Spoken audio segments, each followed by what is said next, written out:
ఈ Skoda Laura manual carbon cleaning కోసం వచ్చింది మన దగ్గరికి. సో ఇంజన్ బ్యాక్ కంప్రెషన్ ఉందని రిజెక్ట్ చేసాము. ఈ బ్రీజా వెహికల్లో rear crash guard welding repair చేస్తున్నాము. సో ఇది డ్యామేజ్ అయితే ఆల్టరేషన్ చేస్తున్నాము. ఈ హోండై i20 వెహికల్లో మనము క్లచ్ కిట్ చేంజ్ చేస్తున్నాము అండ్ కంప్లీట్ సస్పెన్షన్ చేంజ్ చేస్తున్నాము.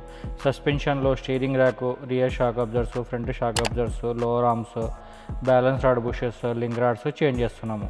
అన్ని స్పేర్ పార్ట్స్ హోండై జెన్యూన్ మాత్రమే వాడాము. దీని తర్వాత నేను వచ్చేసాను. మన న్యూ వర్క్ స్టార్ట్ అయిపోయింది.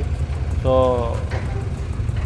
ఒక్క సైడ్ ఏమో వాటర్ సంప్ వర్క్ నడుస్తుంది, ఇంకో సైడ్ ఏమో ఫైబ్రికేషన్ వర్క్ నడుస్తుంది కంప్లీట్ షెడ్కి. ఇది టోటల్ ఏరియా వచ్చేసి ఇది దగ్గర ఒక 500 స్క్వేర్ యార్డ్లో ఉంది మొత్తం బాడీ షాప్ ప్లేస్ ఇది.